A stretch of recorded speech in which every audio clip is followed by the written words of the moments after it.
It's amazing how quickly it's recovered. We've seen a huge amount of people come in over the last couple of months, and I almost feel like I want to go back to that pandemic time again, because all of a sudden there's traffic out the front and getting from A to B gets tougher. The surf's getting more crowded. Everything's back to full price again. Rick Olarenshaw, welcome to Sports Legends with Bevo, mate. Really good to chat with you, mate, and obviously you're doing excellent things over there in Bali. You've been there for 10 plus years. A mutual friend of ours, Pete Oldfield, Pistol Pete, who does some really good things with the Southern Slugs, who crossed paths with you over there in Asia, involved with Footy a couple of years ago. Tell us about Pistol and your involvement there with knowing Pistol.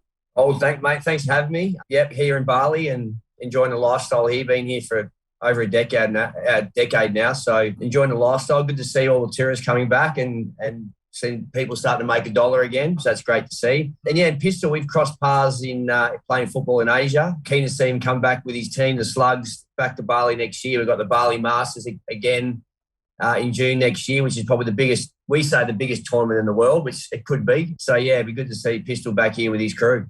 Yeah, wonderful. Obviously, there's over 35s, 45s, over 55s, so people of all ages, really over the age of 35 can get involved, which is wonderful to see. Yeah, well, back in 2019, pre-COVID, we had about 50-odd teams come over for the Bali Masters. So it was a pretty big tournament, managing so many teams over 3 days. And probably the over 55 is the most entertaining age group to watch, watching those blokes run around with knee replacements or needing knee replacements and still be competitive. And that's awesome. Some of these guys are in their 60s and they're still having the kick of the footy and loving it and being competitive. So now it's a great tournament. We just had our recent Masters again last month. We had about 18 teams come into Bali, which was good considering the restrictions on flights and vaccinations and things. You know, we lost all 3 divisions. We lost the grand final in the 35s and the 45s and the 55s. So we'll be looking for a bit of revenge next year.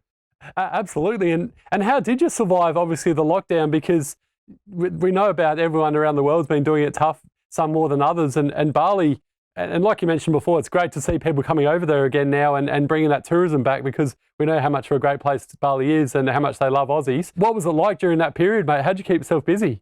Yeah, well, economically, obviously, it's tough for a lot of people, locals and the expats who had businesses here in Bali. So, it was a tough time to make $1 and people found it really tough. We don't get the government handouts like we see in Australia with JobKeeper and government grants. So, a lot of people really struggled through that period, but actually living here and as a family here, we had a great time. I spent a lot of time with the kids and we had uncrowded surf and no traffic and totally different to, I guess, what we used to here in Bali and just made the most of it. It was a really good 2 years and it's amazing how quickly it's recovered. We've seen a huge amount of people come in over the last couple of months, and I almost feel like I want to go back to that pandemic time again, because all of a sudden there's traffic out the front and getting from A to B gets tougher. The surf's getting more crowded. Everything's back to full price again. So, there was some good advantages of being in Bali during COVID, and I didn't leave Indonesia the whole time since March 2020. I've been in Indonesia the whole time, haven't returned home. I never did quarantine. So life here in Indo was pretty good. I did a few surf trips up to the Mentawais and over to Lombok and made the most of it. But, obviously making $1 was pretty tough, but it's great to see the tourism come back and everyone start to get back on their feet again. And let's go, back 10 years plus. You finished playing footy for the Bombers. As I mentioned, 93 premiership player. We'll speak about your footy career afterwards. But what made you decide to move over to Bali? Because obviously you'd been there as a holiday destination, but it's a big move to pack up your bags and decide to move overseas to a holiday destination like Bali. Yeah, I guess I first came to Bali coming back from a football trip to South Africa. I was coming back through Perth and still had a bit of time off and decided to whip over to Bali. That was back in 1997. Fell in love with the place the first time I came here. The following year, we came here. The Essendon Footy Club came here in 98 for a footy trip. And ever since, I just had a fondness for Bali. I love the lifestyle. I love the surfing. And then I always thought about trying to live here. I guess when you holiday here for 2 weeks, it's a different experience of living here full time. And I wanted to try that out. So about 10 years ago or so, I sold my business. I was in sports marketing. And if you remember, I managed a lot of footballers back then. When I sold my business, I got put on a 1-year non-compete clause, which I couldn't work in the industry for 12 months. So I thought, here's a chance to go and try out Bali, see how I go. And I spent 3 months here and 3 months led into 6 months and into a year, and that was it. I never looked back, and ended up marrying a local Balinese girl, 2 kids, and set up business here. So that's how it all happened, really. I never had a set plan to move here for 10 years. It was probably more of a 3-month thing initially, and it just grew from there. That's so cool. I'm very envious because I absolutely love Bali, and I was there a few years ago, and I just had a little one, so it's going to make life a little bit difficult to get over there, and at least for a little while. But no, I know how good a place it is, so I can see why you love it so much. Yeah. Well, one thing when I came to Bali, I had no ambitions of playing football again. I thought my footy days were done. My body was shot. I had no real interest, and the club president Hinchy at the time heard I'd moved to Bali and hit me up on Facebook and said, "Can you come to training?" The club just about shot. We need a few numbers for training. So I went down to the Geckos a couple of times, and I didn't really get the bug straight away. I just wasn't. My heart wasn't in it. My body was pretty, had a bit busted up from my footy days. But then over time, I kept coming down to training, and I started to really enjoy it. And the club started to get a few numbers down there, and I just got the bug back. And I really worked hard to get my body back in order so I could play. And I realised how much I missed playing football and the banter and the camaraderie. And so I fell in love with the game again. And then, my whole social networks revolved around football here. And then it was really exciting to start introducing the game to, I guess, non-Australians or people who haven't grown up with our game. And that's some of the people out of Sydney or, some Indonesians. We've now got, players from all around the world as part of our footy club. So it was great to introduce footy to people who are foreign to it and to see them develop. And now we've got a really big community who play football. We've got a really strong women's team, a really strong men's team, and we've got a junior program which we call Indo Kick, not Oz Kick. We call it Indo Kick. And we've also got a program that goes out to the local community to introduce football to them as well. How good is that? And who do you actually play against, Rick, for the AFL Geckos? Well, it's a tough one because we're the only team in Bali. So the only games we get to play are either touring to other parts of Asia or teams coming to us. So during COVID, the only team we could play was Jakarta. So we had a few home and away games with them because we could still travel domestically at times. So, that's one of the biggest challenges of playing football in Asia is that we don't train Tuesday, Thursday and rock up Saturday to play footy. We have to sometimes travel for 2 days to get to the ground and play one game of football. So, there's challenges in that and also funding to be able to do that. But it also creates such a great, trip to actually, travel so far, then to, put your best effort on for 2 hours on the footy field. So playing football in Asia, it's very unique and it's something I do love. And the AFL Geckos, you've had some absolute legends. Tell us about some of them as well that have played or been involved in the last sort of 10, 15 years. Well, that's one thing that's been exciting for a lot of our players is that we've seen so many legends of the game come through. We've had current players come and train with us even during the season. We've had Jordan De Goey come and train with us twice now during the season. We've had Dustin Martin come and do a pre-season session with us. And, so we've had some really big names come through. Then we get the likes of Wayne Carey and Dermot Brereton and Glenn Archer and some really big names come through and come down to training. So it's great for our players because they get to meet legends of the game, something that probably a lot of clubs don't get. How good's that? And imagine that some of the young ones as well, getting to rub shoulders with Dusty and Geordie and like you mentioned, even Wayne Carey and Dermy, some of the absolute past and present legends. Yeah, well, I can name probably 50 more, I reckon. That I've probably missed a few big names in there. So, that's one exciting thing for us. We get to train with these guys. Sometimes we even get to play with them. We've had, Paul Williams come to Vietnam with us. We had Dane Swan come to Thailand and Batam with us. So, we've had some pretty good, pretty big AFL names tour with us. And then with the Masters, we always get a number of ex-AFL players playing for us, but also other teams as well, which is exciting for a lot of guys to play with and against ex-AFL people. And are you sort of like a player coach or you're just purely focusing on the coaching at the moment? No, I'm still playing. I'm still hanging in there. Turning 50 next birthday, and wow, I'm still playing. You don't look a day over 30, so mate. I'm just hanging in there. I'm pretty lucky because I didn't have many joint issues when I played AFL. I didn't do an ACL or something like that. So my main issues are soft tissue issues. Doing a hamstring or a calf. They're my main issues. But I still train every day. I own the F45 license here in Bali, and I train there most days and surf most days. So I'm trying to keep my body intact so I continue to play. And I want to keep playing as long as I can. That's what I really want to do. And I'm coaching the club, and sometimes when I'm playing, it's a bit hard to coach, but I'm trying to mix up the both. And yeah, I'm just loving it.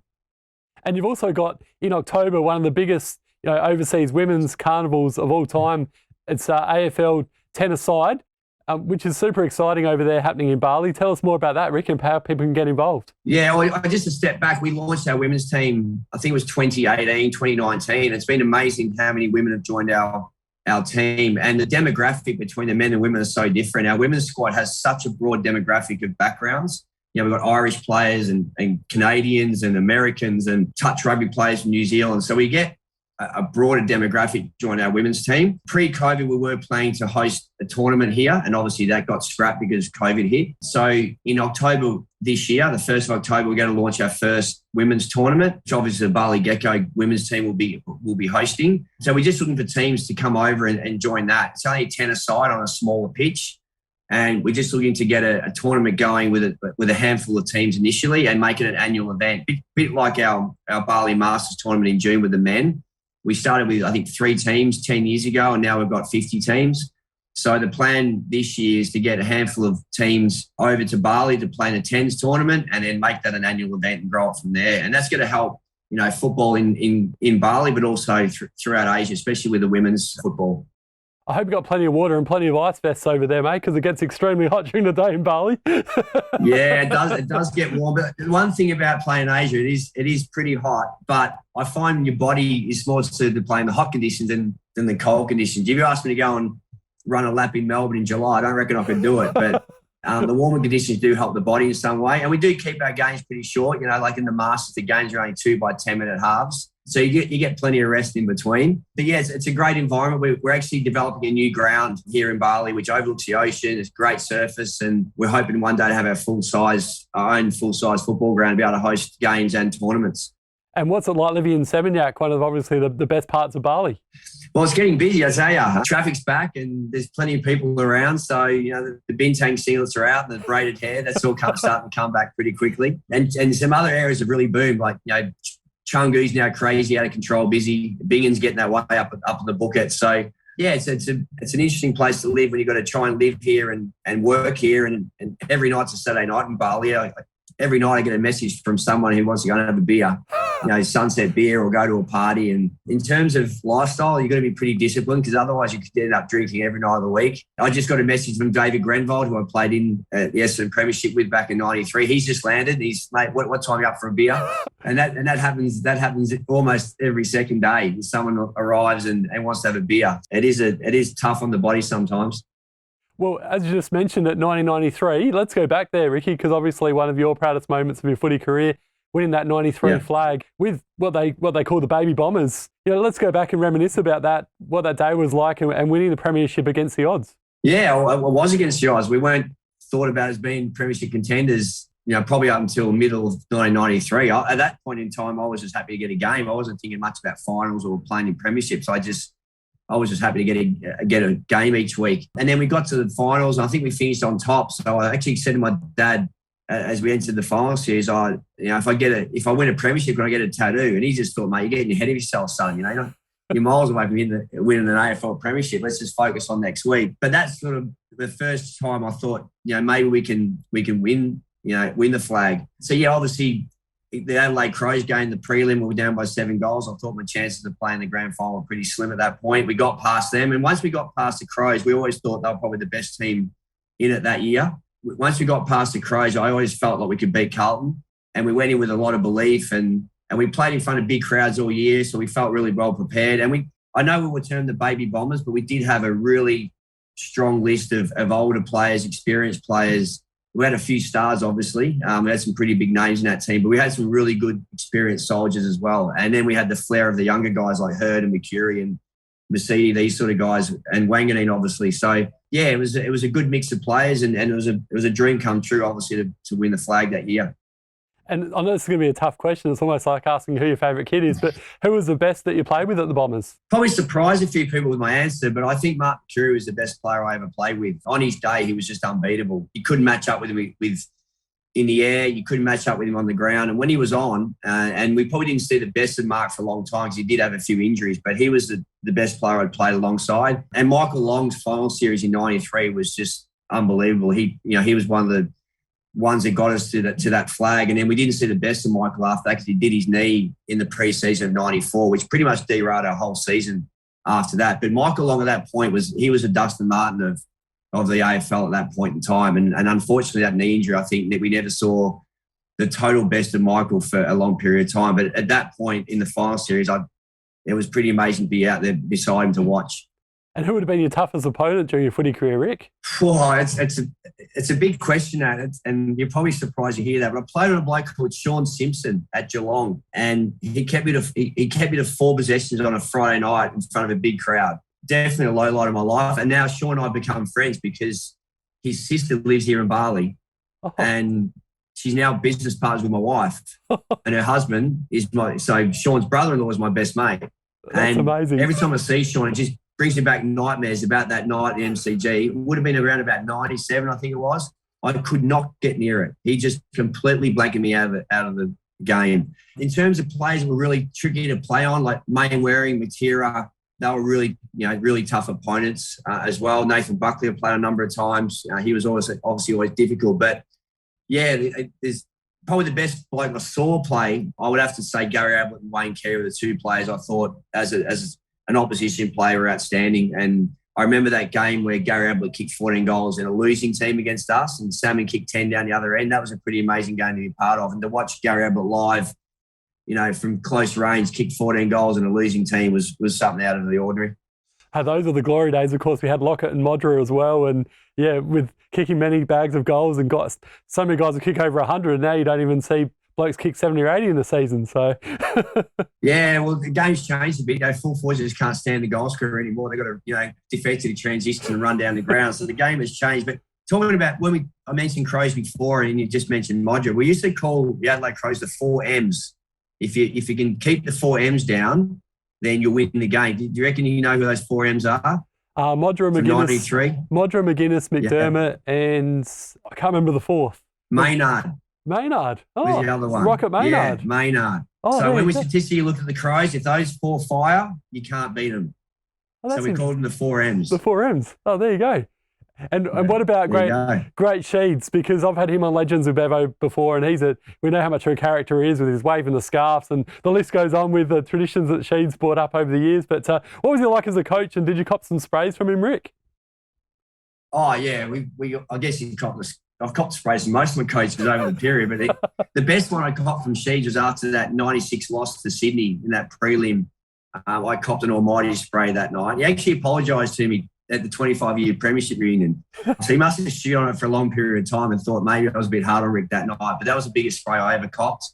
And the one interesting thing about Sheeds, he always came up with really abstract comparisons to things in life, historical things and whatever. So I remember going into that 93 final series, he used Duncan Armstrong as an example and Debbie Flintoff King, and he'd always somehow link up the game of football to something historical or some other athlete in the world. And he was really good in keeping things fresh and not hearing the same thing over and over again. During the week, Sheeds can go off on a bit of a tangent sometimes, with training and whatever else, but on match day, he was fantastic.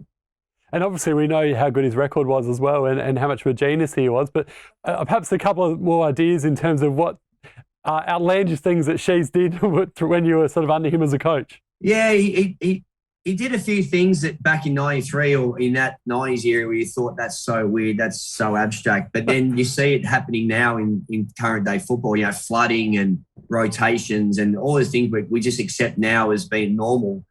When it was done back in the '90s, it was out of the ordinary. So he probably was always ahead of his time in the way he coached the team. And, he did have some weird and wonderful times with Sheeds. The one thing he used to do is he used to be talking about a player you'd be playing against, but he'd be talking about that player from a previous era. So, for example, he'd be talking about Scott West from the Bulldogs, who wore number 7, but he called him Doug Hawkins, who wore 7 a decade before. So when you're a player and you're in a coach's meeting and he's referring to players from a previous era, that really confused the players. I remember used to call Ange Christo Alex Marcoux, for example. So that used to give the boys a bit of a giggle in team meetings when he was referring to players from previous eras. And I imagine what it'd been like when he coached GWS. I think those young blokes there would have half the time would know what he was talking about. What a legend! And he can never spell my name right. Sheedy, every time he put my name up on the whiteboard, he never got my name spelled correctly. Well, he's got a pretty good record, so you can excuse him for that anyway, can't you? So. Yeah, exactly. Yeah. And what about in terms of some of the funny teammates, Rick? Obviously, back in footy these days, it's changed a lot because we see, you mentioned before about De Goey, and players can't seem to, fart or cough in public these days without accompanying criticism for it. So, but back in the day when you played in the 90s, it would have been a lot different there, no doubt. So tell us about some of the funny characters that you played with at the club, and maybe a couple of pranks perhaps that you're involved in or you come across there. Yeah, there's definitely, I guess, a lot more characters I felt around back then, but we did get away with a lot more. There wasn't cameras and social media, and so the pranks probably got a bit more outrageous back then what they do now. There was always guys like Mark Harvey and Dave Calthorpe, these sort of guys who were always pushing their boundaries when it came to pranks, and some of them went a little bit wrong at times. It seems like today, with the social media and the amount of journalists that cover football and podcasts, and I guess players have to be a lot more stringent in what they do in terms of behaviour. Can I think of an example off the top of my head? Not if I think of something later, I'll bring it up. But yeah, I think players now are just are under so much more restrictions and under the eyes so much more. And Jordan De Goey recently, he spent some time in Bali, and I did say to Jordan, mate, while you're here, maybe not drive around with your helmet off, or maybe not go to a certain nightclub and just stay under the radar a little bit. But he obviously didn't listen to me. Going to Mexicola probably wasn't the greatest choice, but he wasn't the only footballer in the AFL on their bye weekend to go to a bar. So I don't think that was a major issue. I just think the way we view footballers now and what's appropriate and what's not has changed a lot over the last 20 or 30 years. So I can see why there was some backlash, and I felt a little bit sorry for Jordan. He copped so much during those couple of weeks. But that's the difference that AFL players confront now compared to what we did, 80s and 90s, I guess. Yeah, spot on. I guess because of what happened with America as well, with Jordan's situation, that probably didn't help either, did it? Because it was a bit of a bad look, like you mentioned. He's always going to be under the spotlight. He's not a bloke it's easy to miss. He's a big guy, covered in tattoos, plays for Collingwood, high profile. He was always going to get spotted. So, in this day and age, he's going to be under the microscope, and it probably backfired him on a little bit. But it sounds like Collingwood have got around him, and hopefully, he finished off the year strongly. It looks like Collingwood might be up there about, so hopefully he finishes the year strongly, and who knows what club he's got at next year. Be interesting to see. Yeah, most definitely. And you still watch a fair bit of your Bombers as well over there in Bali? I watch a lot of footy, yeah. I've got the global app, so I watch a lot. I watch most games over the weekend. I watch a lot of the shows during the week, so I'm still a footy nut. I still like to keep track of what's happening in the footy world. I do the fantasy. We have the Geckos fantasy football comp, which I'm really crap at. I'm always on the ladder with that. I think I pick the players through my heart rather than through my mind. So I tend to pick players that I'm friendly with. So I'm often pretty ordinary at that game. So yeah, I watch a lot of football and really enjoy it. I'm probably more a Bulldog supporter. I grew up being a Bulldog. Doug Hawkins was my favourite player, and my dog was called Dougie Hawkins. So I've gone back to being more of a Bulldog supporter than a Bomber supporter, to be honest.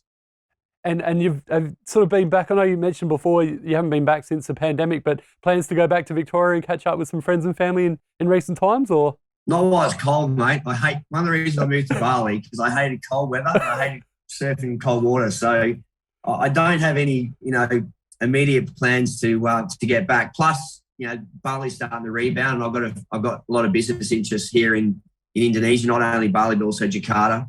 So I really do need to focus on rebuilding our businesses here. So I don't have any plans to head back to Australia, but I've got so many friends now turning 50. So all those invites are starting to come through now because I'm obviously turning 50. So all my schoolmates are hitting that age. So I've probably got to head back at some point, but I will do so reluctantly. Or make them come to you, mate. That's probably an easier thing. Well, that's what's happening. They're all coming here. Every day I'm getting messages saying I'm arriving, I'm coming tomorrow, I'm coming next month. So they're all on their way, I tell you. It's only going to get busier over here. Well, you're obviously doing well with the F45 if you're having a few beers as well at the same time, mate, because you're in great shape for someone that's about 1050. So yeah, you just got to be mix it up, you know. Like I opened our first F45 on the Gold Coast a few years back with my brother, and then we decided to do Bali. We opened up our first one in around about 2017, I think it was. So I've got the F45 in Seminyak, the F45 in Canggu. I've got one in Jakarta, and also opening another one up in the Bukit up near Uluwatu. So it's probably at least it's a business that keeps me fit. So when I do have those beers at sunset, at least I can get up next morning and not feel so guilty and get back into F45. Exactly right. You mentioned it before, there's been some absolute AFL legends that have come over to Bali. Before I let you go, have a bit of fun with a segment called Starstruck Celebrities. So throughout your footy career, past or post-footy career, who's the celebrity that's left you starstruck the most, Ricky, and why? That's a huge question. I actually went all the way to Barbados to meet Rihanna one time because I was good friends with Brian Lara, and he invited me over to a concert and he said I'd get to meet her, and I was always a massive fan of Rihanna. So I went all the way to Barbados and spent every day there trying to chase and meet Rihanna, and it didn't happen. Brian let me down. So that was the one that got away. In terms of here in Bali, see, AFL players don't really, I'm not starstruck by AFL players. Yeah. But it's a very good question. But yeah, I guess the person I wanted to meet most in the world was Rihanna at that time. Oh, what a shame it didn't happen. So didn't happen, mate. Yeah, that one snuck through. Yeah. I reckon I actually bumped into her a few years ago. It just said g'day because we didn't obviously know each other then. But there was a Daryl Braithwaite concert a few years back in Bali, and I reckon you were there as well. And that was sensational. Yeah, that was at Finns. Yeah, that was at Finns Rec Club. They had all those Australian legends. Yeah, they had 1927 played that day. They were one of my favourite bands as well. Yeah. So we might have crossed paths that day on the dance floor. Exactly right. So you obviously get quite a few Aussie legends, especially now that things are starting to get back to normal, coming over as well. We always, particularly about October, you get so many of the AFL players and coming over, not only the current players, but a lot of coaches and people involved with football at all levels. So October for me gets really crazy busy with current players and past players. And it's a very tough social calendar for me during October. And the odd musicians as well? And the odd musicians, yeah. You see a few little... Well, Jason Singh from Taxi Ride, he's trained with the Geckos before. Oh, how good. So you remember Taxi Ride and Get Set Everybody, that song? He's trained with the Geckos in the past, and he reckons he's coming over later this year to have a run. So, yeah, we get a few sneaky sound systems here at the moment. Remember Connie with the big hair from Sneaky Sound System? She's over here at the moment playing in Mississippi. So you get a few Australian, musicians and so forth coming through. Sensational. And just one final question. You were a boundary writer for Channel 7 back in the day. What was it like to work with Dipper? Well, I actually didn't get to meet with Dipper. I probably spoke like him at times and got my words messed up. I worked with Dennis Cometti and Bruce McAvaney and Tim Watson, who was one of the most funniest blokes I ever played football with. So that was a good experience. I enjoyed working with Seven. The only thing I just hated those Sunday afternoons on the cold MCG watching crappy game like Melbourne versus Fremantle back then. So there was times it got a bit tough. And I was happy to move on and watch other boundary riders come through. Fair enough. Well, looks like you're living a pretty damn good life over there in Bali anyway, mate. Yeah, I won't be swapping lies. If Channel 7 come back and offer me a job, I'd be definitely saying no. And once again, just plug the upcoming tournament that's happening over there in October. Okay, so we've got the AFL Women's Tens tournament hosted by the Bali Geckos women's team. We've already got Jakarta Bintangs locked in. They're coming over, and we've got a couple other teams from Australia putting their hand up. So if you're keen to come and play a women's tournament in Bali and you only need a squad of 12 girls, just send the Bali Geckos a message on their Instagram at Bali Geckos, or you can hit us up through our Facebook page as well. Wonderful, Rick. What a pleasure having you on Sports Legends of Bevo, mate. Thanks for taking the time, and obviously you're enjoying life so much over there in Bali, so keep up the great work, and hopefully I can get over to Bali and have a beer with you at some stage rather than the next couple of years. Yeah, mate, let me know when you're coming over. Yeah, we might have a little sunset beer when you're here, and maybe visit my spas. I've got some massage spas too, mate, so if you want to relax and feel good, I've got a couple of massage spas you might want to venture into as well. Sounds like a plan. Good on you, Rick. Thanks for chatting to us, mate. No worries, mate. Good on you. Cheers.